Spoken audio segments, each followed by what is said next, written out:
Hi, I'm Steve. That's my homage to Bernie Yes, there, Steve thing. My Twitter handle's Austrian Anarchy, and those are two of my blogs. The first one is the overall book project that this came out of, and actually wrote about that for the Foundation for Economic Education, their publication called The Freeman, and they can be found at fee.org. And the guy who is at the center of this story and the big giant pain it was to research this story, I'm going to leave his last name out of it because it turned out, when I first started writing about this, I really didn't like what he did and didn't like him very much until I found out about him. It turns out that he is really a phenomenally very good person who kind of did something wrong, and it was a doozy. You guys, anybody familiar with Penn and Teller, the magicians? Yeah. Penn Jillette, and the Amazing Randy. You guys familiar with him? He's a friend of Penn Jillette. Okay, they did a show on Penn Sunday School. If you've not listened to that podcast, you probably want to because it's really entertaining, fun show. And they both have different, shall we say, styles of telling stories. Penn will tell you all day that every detail he gives you in a story is wrong. Might be wrong. If he says something happened in the 5 boroughs of New York, it probably happened in New Jersey. He said that when he was talking to Randy on his podcast. Now, Randy is a little bit the opposite of that. It just absolutely ticks him off when he writes something or says something and it's inaccurate. That's the same way I am. But now,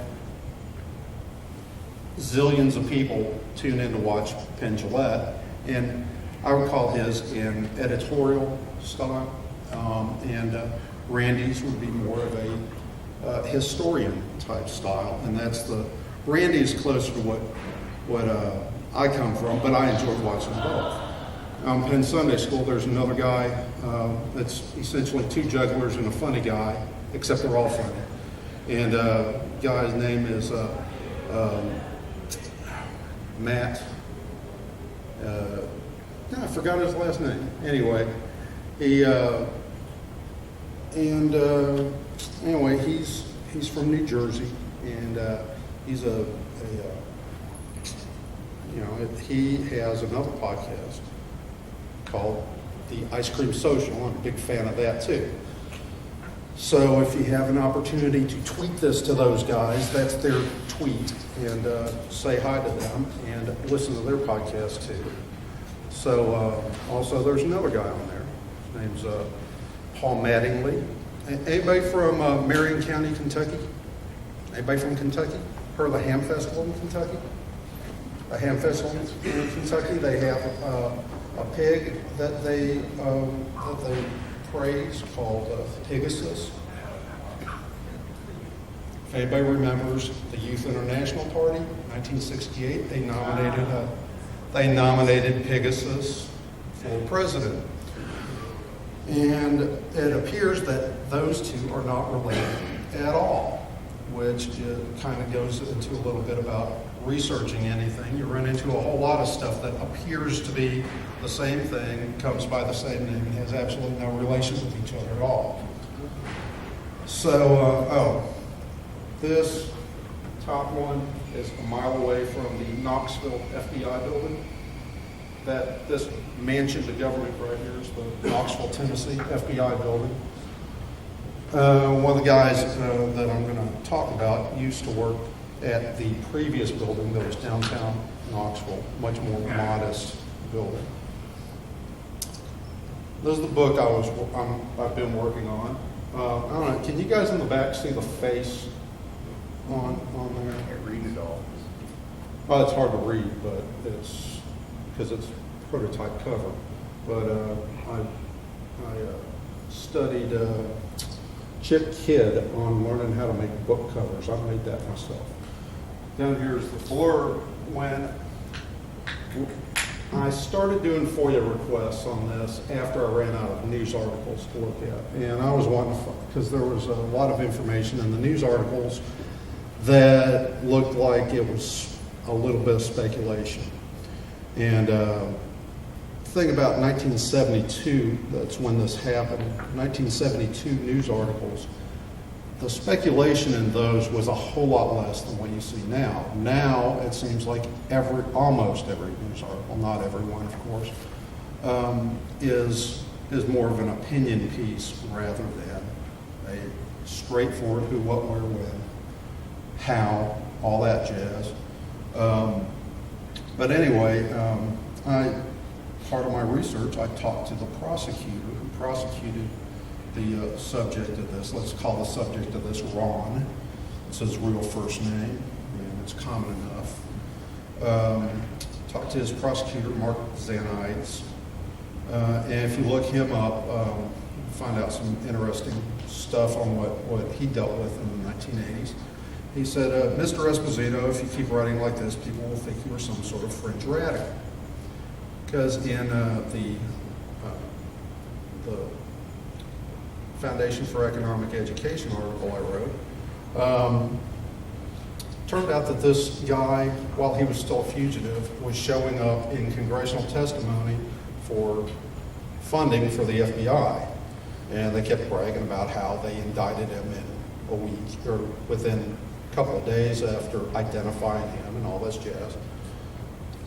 Never saw one congressperson in the whole thing ask, well, where is this guy and how come he's not in jail? And that was what Mr. Zanites was objecting to in the tone of my article. So anyway, this is how, now this story started, I was 10 years old when the story broke. And since my computer didn't want to play nice earlier during rehearsal, I'm going to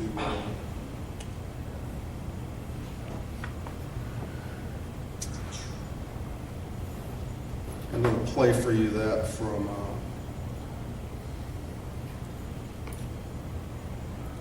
right?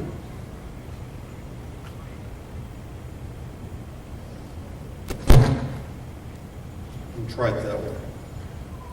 Now, a group of political terrorists with a strong sense of what makes headlines issued warnings in 3 major cities today. The time bombs that were planted in a number of the most secure American institutions, the banks.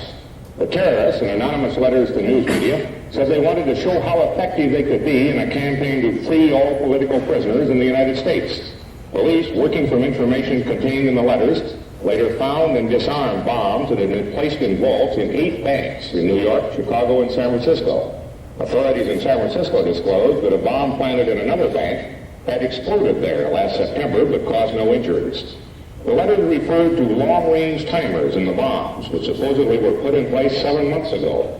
The terrorists said such devices could be useful in the future in plots to take over, quote, a luxury hotel, a corporate office building, or a superhighway. And they indicated that at some point they might use an announcement of an undisclosed bomb as a lever to win the release of political prisoners. This was the ABC News. Remember George Jackson and Sam Melville. Jackson, one of the Soledad brothers, was killed in an escape attempt at San Quentin last August. Melville was among prisoners killed in the Attica, New York riots. Good evening. San Francisco and Chicago and in New York today, police were alerted that there were bombs planted many months ago. This is Walter Guys, yes. Letters sent to newspapers and broadcasters warned it was the start of a new campaign to secure the release of, quote, political prisoners. Police were mobilized. The letters supplied the names of the banks, the numbers of the safe deposit boxes, and in some cases even the keys. With that, the bomb squads moved in. An unidentified group of activists determined, they said, to free political prisoners. Today gave the police in New York, Chicago, and San Francisco a frightening demonstration of their intentions. Newspapers and radio stations in Chicago and San Francisco received long, handwritten, unsigned letters. The letter said that time bombs had been placed last July in safe deposit boxes in 9 banks in 3 cities and could go off at any time. The banks were named, and numbers of the boxes given, and a safe deposit box key attached to each letter. The bombs had been planted. They were real, but they didn't go off. Bomb squads waited at the 9 banks with time locks to open the vaults. Carefully and nervously, they opened or drilled open each box, took out a bomb, and defused it. Only one bank, the Bank of Amerika branch in San Francisco, contained no bomb. It apparently exploded last September, doing only minor damage. Here's how the delicate job was accomplished from coast to coast. Okay, that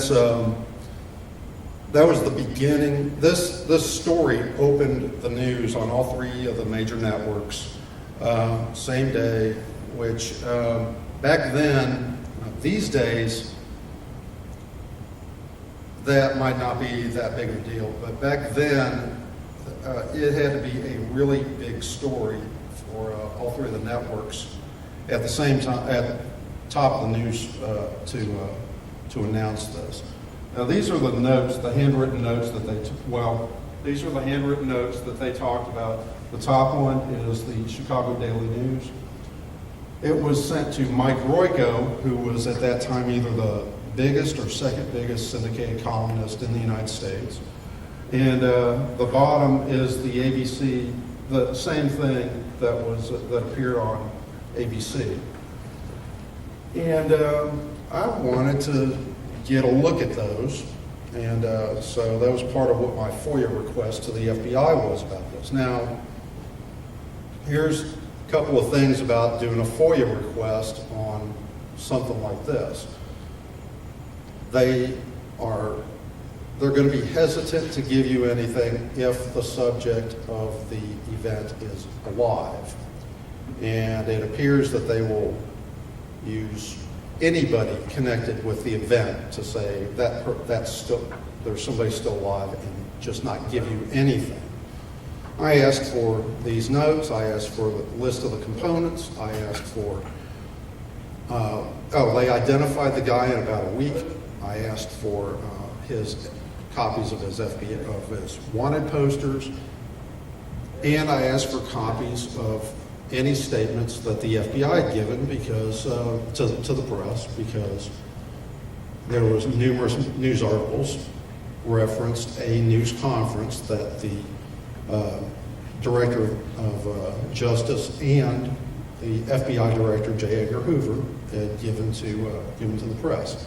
They denied every bit of that under the reason that this guy is still alive. Well, he was still alive when they put the FBI posters out. He was still alive when they were talking about him. He was still alive when, I'll tell you a little bit later how I ended up getting the press release. He was alive when they released to the press his Social Security number, which the San Francisco Chronicle published. And it was on his wanted posters, along with all of his aliases and all these Social Security numbers he was using under his aliases. And this is my forgery of the notes, because I'll tell you in a minute where I found a copy of his notes. He hand wrote these notes, sent them to news people all across the country. Royko, also Walter Cronkite. Let's see, there were 14, I think, listed in his indictment, and each one was a count each one was a criminal count of intimidation of some kind. Let's see. Let me see if this will play nicer, because you guys are interested in the hack, right?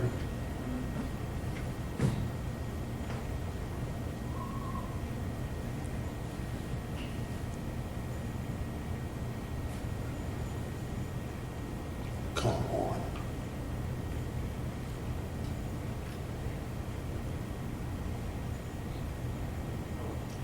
A hole was drilled in the face of the clock, so the clock was to serve as a switch. Batteries were in the charger, which served as a source of power, and the battery recharger was further loaded with approximately a half a pound of what appears to be smokeless powder. This in my opinion, would make an effective bomb under the circumstances. How much damage could it have done? I would say it would probably blow the face off the safe deposit box, and possibly could seriously injure or kill somebody who was right in that position. By the way, those were the NBC and CBS broadcasts where they actually had, excuse me, they actually had Lieutenant Kenneth O'Neill of the New York Bomb Squad talking about the bombs. The police in Chicago and in San Francisco did not. They wouldn't show the press the bombs, which is fine. And too bad you couldn't see the video because we got a lot of good hackers of all ages here, and I could not tell by looking at the video what the brand of the battery charger was that he used for a case for the bombs and to hold the 4 D-cell batteries. And also he used a calendar clock. Now, if you were anybody familiar with a calendar clock, because they are really out of style now. It was an analog clock that had the day and the date on it, and you can still find them at some of the office stores, and except these things were just such a pain in the butt because back then it was before quartz movement, so it was a battery-powered electric clock that's just notoriously inaccurate to start with, and every time you have a month that has something other than 31 days in it, you got to change it at the beginning of the month, the next month. Today, what somebody like that would use is probably one of these. It has a calendar in it. It has a clock in it. It has an alarm. It turns itself on. It was $14 at the AT&T store with no contract. Also, anybody who knows just a little bit about electricity can add enough battery to this thing to let it last years. His ran about 7 months. You've got a 7-day register, Monday through Sunday, Sunday through Saturday, and you've got 31 days, 7 times 31, 271, 7 months. The effect he was wanting, or that he was threatening, was to put bombs perhaps in wet concrete building under construction to get an effect like this.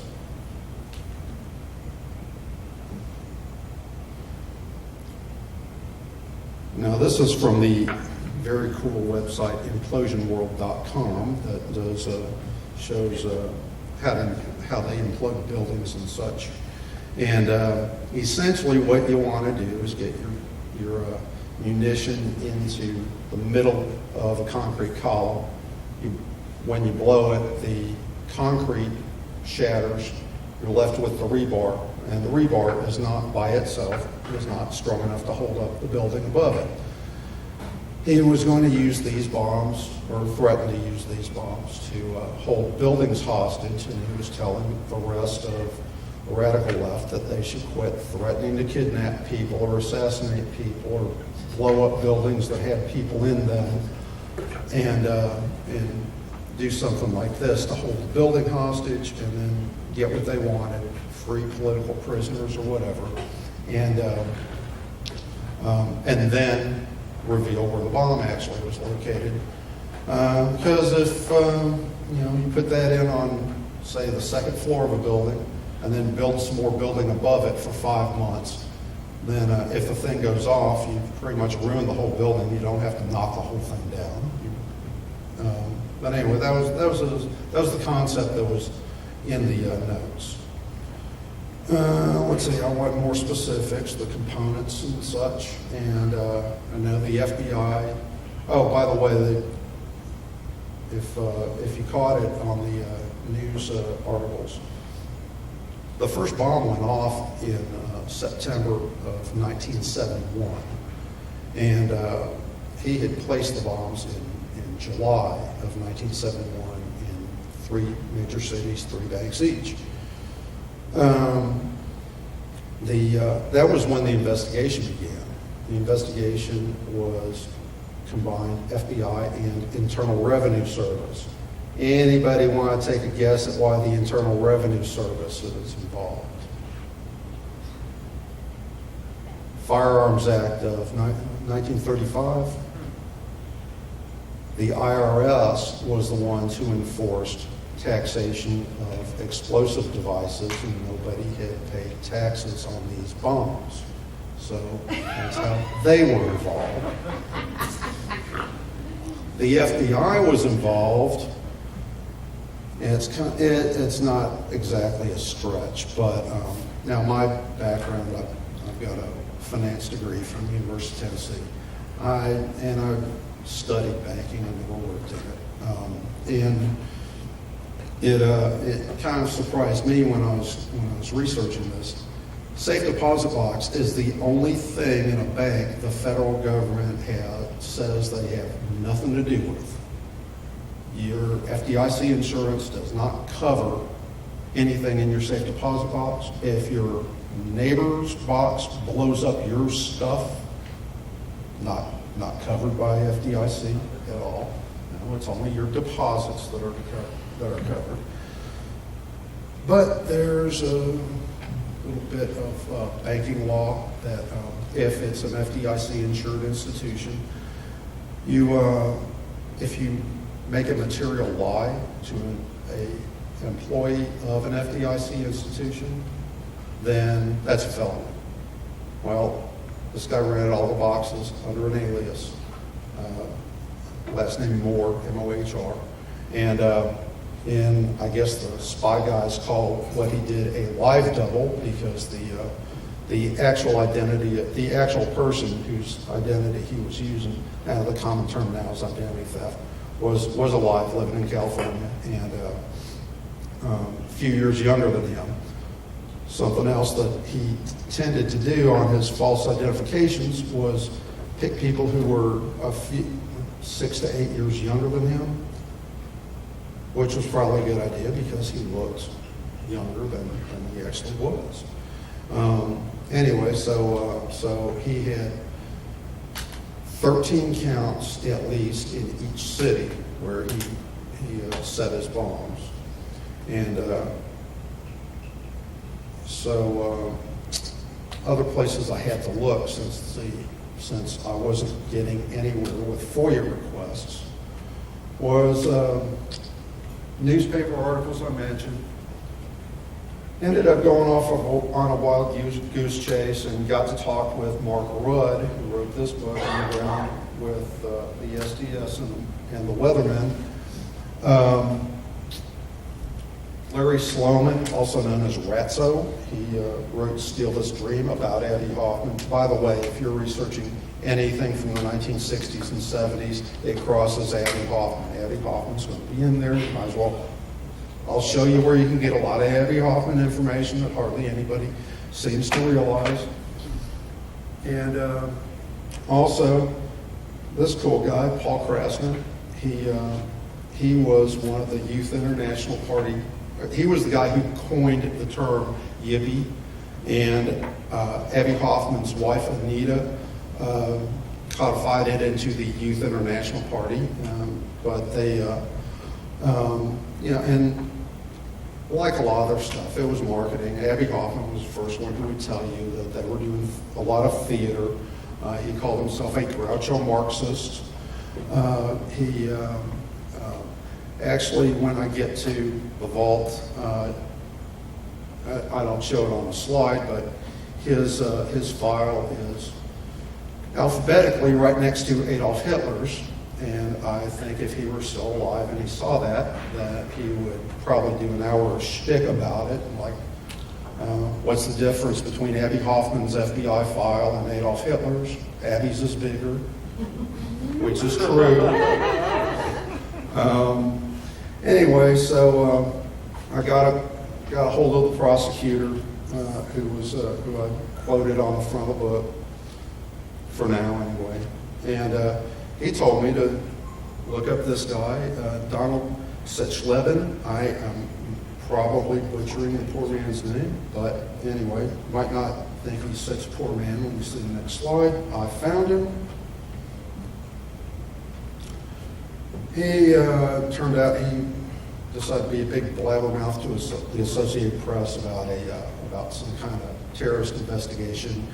And also they found child pornography and that he was distributing child pornography, and he's in prison now. So I wrote to him, and the Federal Bureau of Prisons couldn't find where they put him the first time, so I got my mail got sent back to me. So then finally, when they gave him a permanent suite, I wrote back to him again, made sure I gave him paper and a self-addressed stamped envelope, and I still haven't heard back from him. Be interesting to find out what he knew.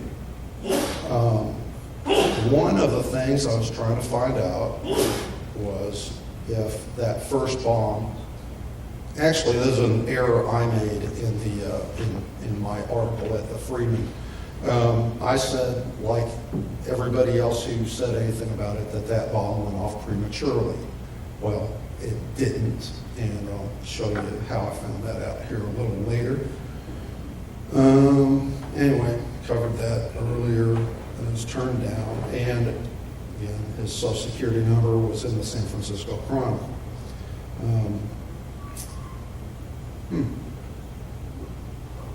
That's the image that's on the cover of the book that's not visible enough right now, the one on the left.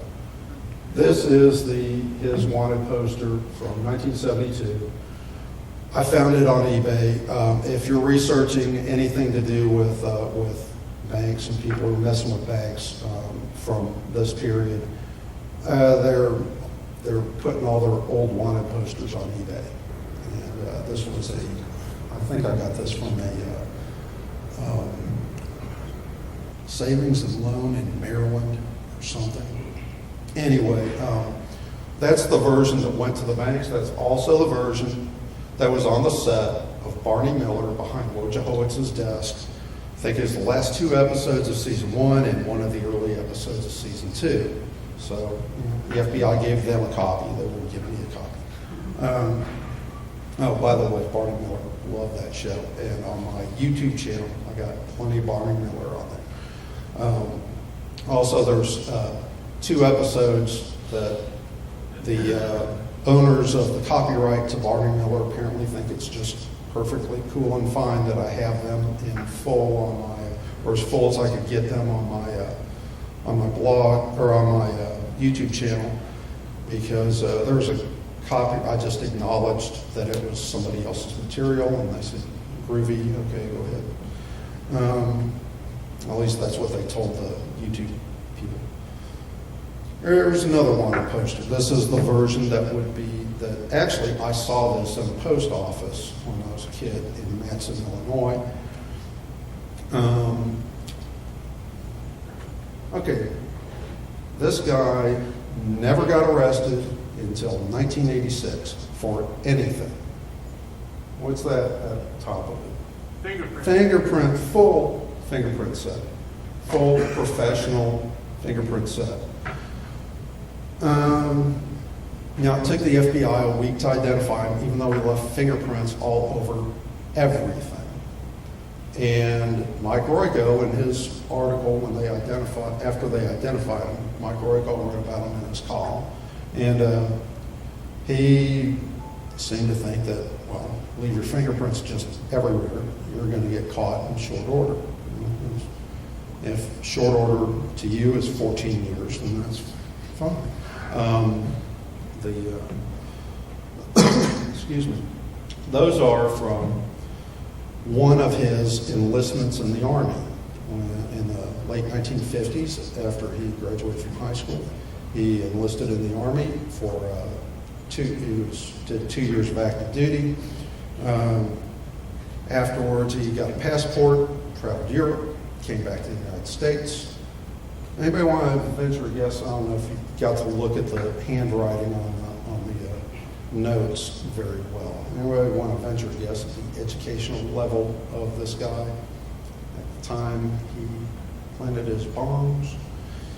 Okay, he put the bombs in 1971. A few years before that, he had amassed a bachelor's in psychology, a master's in psychology, and a PhD in behavioral psychology from Stanford University. While he was at Stanford, now get into the good part. While he was at Stanford, he worked on the Freedom Summer Project, 1964. That's where he met Abby Hoffman. He worked did civil rights work in Mississippi. After, who was it? Now I'm forgetting, Stokely Carmichael, I think. After he took over SNCC, the Student Nonviolent Coordinating Committee, he segregated that effort and told all the white guys to go back to their neighborhoods and work their neighborhoods, and told the black people involved that this is our community and we need to work this. Well, he continued to work in Mississippi. I think he got injured pretty badly there once, and his life was threatened the whole time he was working there.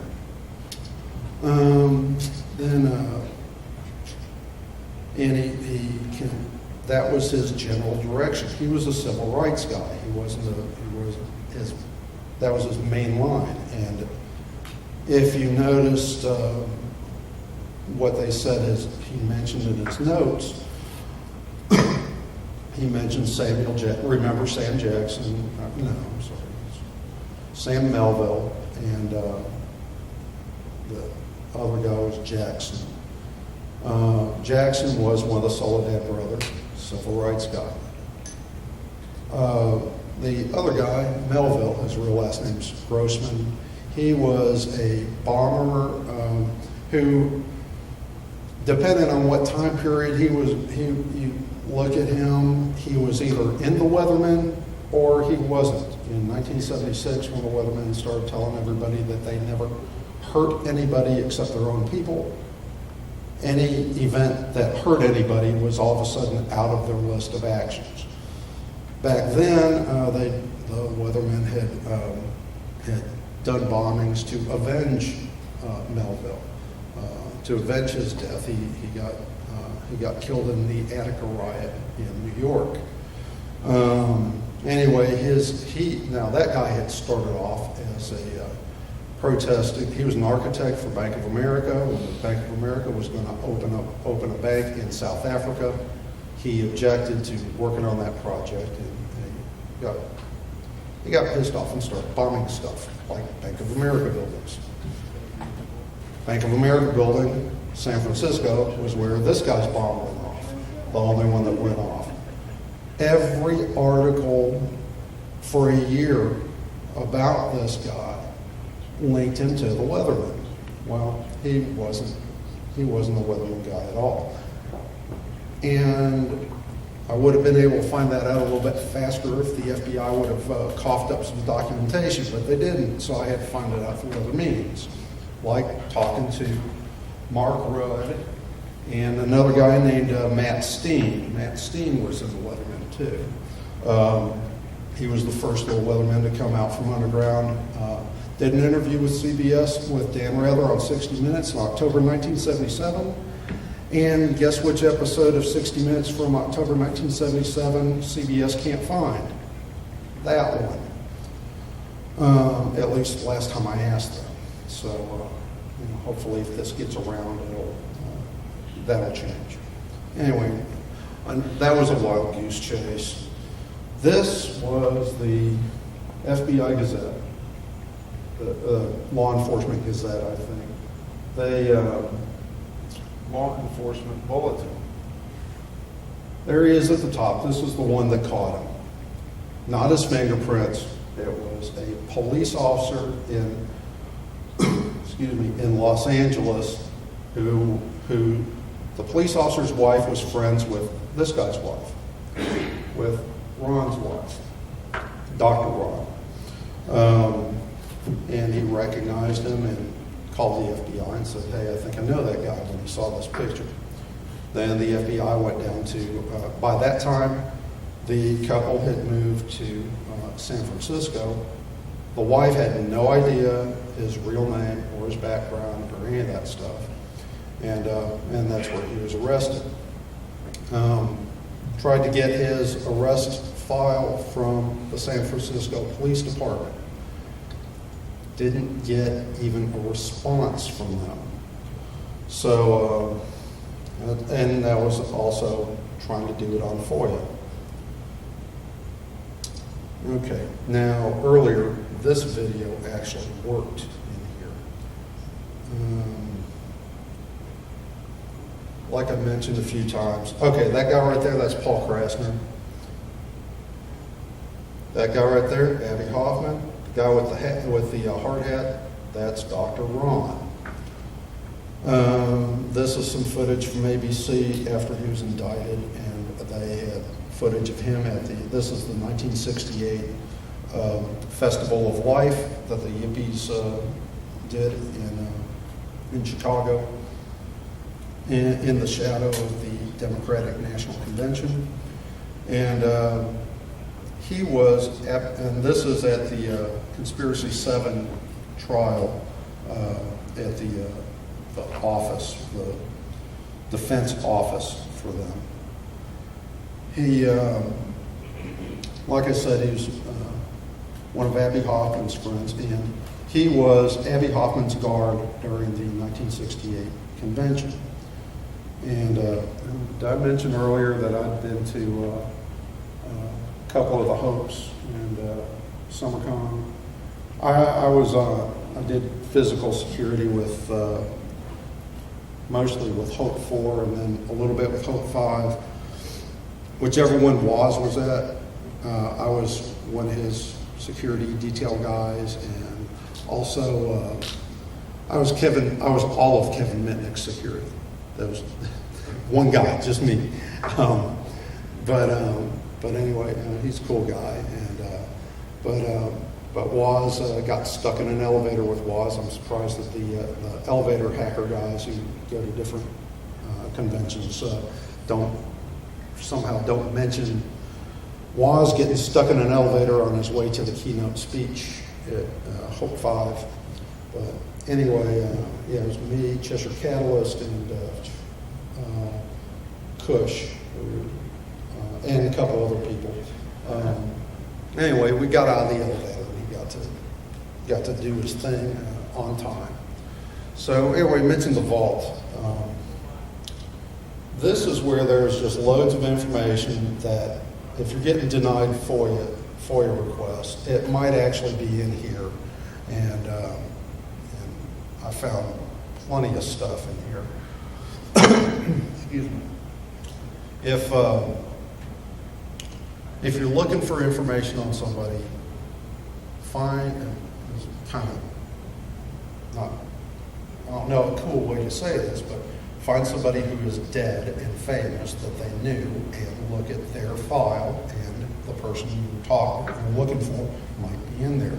If you notice, this says Abby Hoffman, part 1 of 50. And this is the first web page you get. There's a page 2. There is loads of information in there. There's a search box here.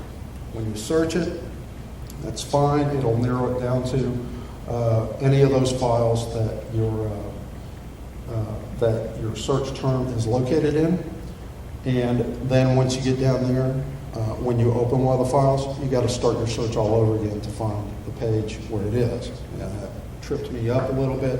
But Dr. Ron's last name is in 3 of those files. His last name happens to be the same last name as a judge or somebody else who was associated with Abby Hoffman, so that file doesn't count.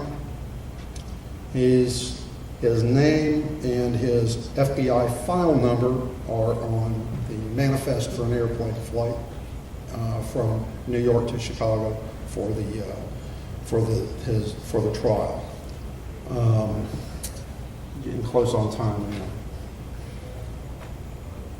Anyway, I found that in there. Also found something else in there too. The parties Abby Hoffman used to have in New York, sometimes they would kick them off with a flash device, and it was essentially metal can with some gunpowder poured in it, and somebody touch it off and make a flash. When I got the court records for Dr. Ron, it sounds like that's what he thought his devices would do, even though he stuck them in safe deposit boxes. They each had between 8 ounces and 16 ounces of Hercules red dot gunpowder, and I'm convinced that he just thought that would make a flash and a bunch of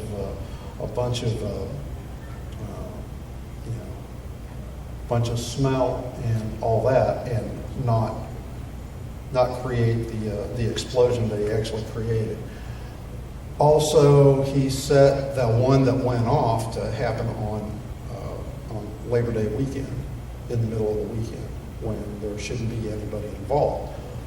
Problem with that from us kind of technology-leaning folks.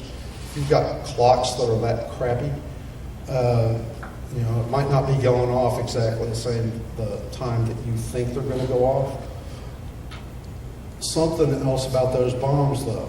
Those were finely crafted bombs, and now anybody who looked at those bombs would know immediately that the weathermen didn't do it, because the weathermen's bombs were crap. That's really, you can fake bad, but you can't fake good. You can't fake. If you're not an artesian, you can't fake artesian. Did I say that big word right? So anyway, and it's a blurb from the FBI site. Thought it was amusing. It says, included here are many new FBI files that have been released to the public but never added to this website. This is on this website. They're telling you they got a bunch of files that were never on this website that are on this website. And anyway, after my head got done exploding trying to read this, I moved on. Let's see. That's jazz I already talked about. Mike Royko. Mike Royko's file is in the vault too. His kids did not know that his file that he even had an FBI file. I contacted his kids doing my research. And here's from the Domestic Intelligence Division report from the FBI. And I was looking for the note, and gee whiz, look what I found. The whole note that they said I couldn't have because Dr. Ron is still alive is sitting right there in Mike Royko's FBI file. And he's got a bunch of other cool. He's got a small file, but this was in there. Got court documents. Looked in the vault for the reporters, because this was after I found that. So when I got the court documents, I found the other reporters that received notes, and I started looking for them. Didn't find anything right off. I've got in here later, David Brinkley. He was a recipient. I did a FOIA on him for his file. I received his file the day after I was approved for this. It showed up in the mail. And it didn't have anything to do with this bomb plot. It had some pretty cool, interesting stuff. It started in 1944, ended in 1972 or 1973, but there was nothing in there about this bombing plot. J. Edgar Hoover. That's the thing about FOIA, too. It's not enough that the person's dead. The FBI has to know they're dead before they're going to give you information on them. Well, J. Edgar Hoover is somebody with a lot of records. And if anybody knows he's dead, the FBI knows he's dead. And it's just, at the time, he just had some just stuff I wasn't interested in. I'm sure other people are interested in his funeral arrangements and the crap that was in his office and stuff, but I wasn't. So anyway, I eventually got, when I asked for it in a special way, asked for his public press releases and stuff from the month of January 1972. I got the press release, what they told the press. They didn't tell the press he was involved with the Leatherman at all.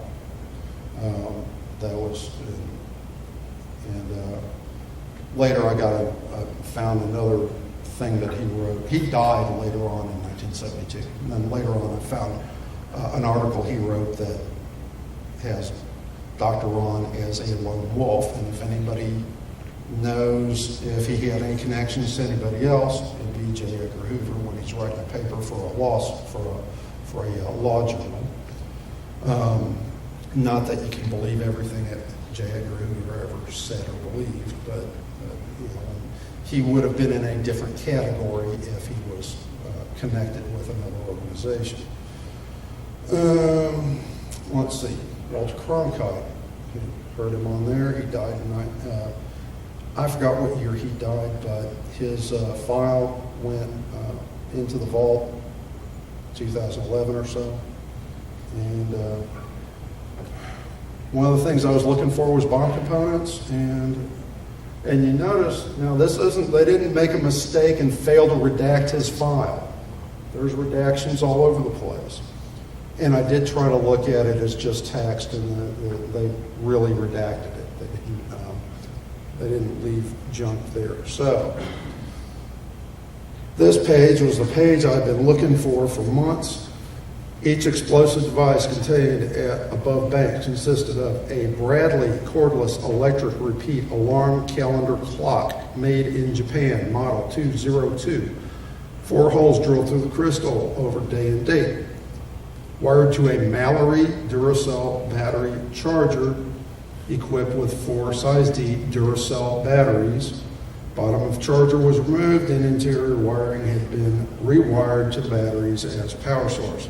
Also, approximately 8 ounces of Hercules Red Dot smokeless gunpowder was packed inside, as was 1 Sylvania Blue Dot S52 flash bow. Actually, Sylvania never made that model of flash bow. It was most probably an S25, and I found that out because there's actually a flashbulb expert on the internet, because there appears to be a substantial new old stock flashbulb collecting bunch of people around the world. So anyway, I wrote to him, and we wrote back and forth and did our own speculation and figured it out. Check every page when you do your Google searches. This is from the Brazilian Special Police. The FBI wired them in 1972 to be on the lookout for this guy. It lists his passport numbers. It only lists 2 of them, the one in his real name and the one under his alias. Oh, by the way, while his bombs were ticking down in the banks, he was on a second enlistment under a false name in basic training in the Army. And when the first bomb went off, he was in basic training. And that jazz about the FBI being able to match latent fingerprints to known fingerprints in 3.5 minutes is a bunch of hooey. Well, maybe not a bunch of hooey, because they actually have to have the fingerprints from the Army.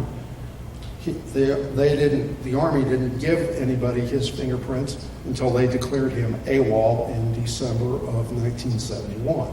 Or January 1972, depending on which version you believe. But anyway, this came up on a Google search when I was searching for his aliases and his name together, and it was about 20 pages in. But anyway, in Brazil, it declassified a bunch of their documentation. This came from archive.org. William Gray Arbor, retired FBI agent, retired in 1973, was being paid a salary of $36,000. Somebody else's FOIA request, they put it up on archive.org. And this is the guy who identified Dr. Ron and received a $200 bonus for identifying him. It's just later in the file. Testimony of Frances G. Knight. She was testifying before Congress. She was the passport boss. She was testifying mainly about who Who's the LSD guy? Timothy Leary. She was testifying about Timothy Leary's escape. The weatherman broke him out of jail and spirited him away to Algeria. And then he decided to go live in Afghanistan after he pissed off the Algerians. And then got, I think the Afghans gave him up to, this is all in the 1970s, early 1980s. Don't remember his timeline. But anyway, she was testifying about how his false documentation was done, and she mentioned Dr. Ron in it. Her, and also in the Weatherman thing on Wikipedia, it said somebody lost their job over this. Well, she didn't, because she kept working there until 1999. I don't know who did. I didn't edit and asked for some citation needed. Anyway, found that. That's also at archive.org. And now, quirky thing about archive.org is some things come up on Google and point you over there, and some things don't. They've got their own search that works pretty good. So if you're not finding it on the Google, then check out the archive.org. Anyway, here's the takeaway. If you find something, say something to archive.org. And also make your own copy, because there's a bunch of stuff that I found and then couldn't find again later, and I was kicking myself for not making a copy of it. Okay, that's all I've got for my presentation, and open the floor to questions if you like. Wow, I must have covered this well. Yeah, I don't even know. Huh? I don't even know. What's your day job? I work for, these days I work for a local government and county level in East Tennessee. And I started working on this long before I ever got that job. And it's pretty much, it's almost as far as, its relevancy is almost as irrelevant as you get to this. I work with air pollution control. You mentioned that this happened when you were 10 years old. What inspired you to go on this journey into this case? I remembered this all of this time. And the thing, it was the hack of it. It was like, how do you make, back then, it was like, how do you make a time bomb, a 7-month-long timer? And then the other side of it was, how do you detect that if somebody did that? And short of dogs going through the bank vault, I still really don't know, because electrical clocks, especially the ones now, don't make a lot of noise. You're going to put a microphone in every safe deposit box and all that, so that's not going to work. So you're pretty much not going to detect this if somebody puts it together. Now, I did talk to some concrete guys over the years, and sticking something like that in their concrete, that doesn't sound like that's happening. The concrete guys on a construction site are, unless you are the concrete guy, then you're probably not going to be able to get away with that. Anyway, it stuck with me all this time, and thing was, over the years, I would ask people about it. They didn't know anything about it. They didn't remember anything about it. And finally, a Google search about 2 years ago, I finally came across one article about it, and then I had his name. I remembered the wrong year. I thought it was 1971. It was 1972, and when the news broke anyway. And that's when the whole thing opened up. And then the hard part about that was evaluating the information that was out there, of which is correct and which is not. That was it. And finding other sources of information to fill the holes. Thanks. Excellent.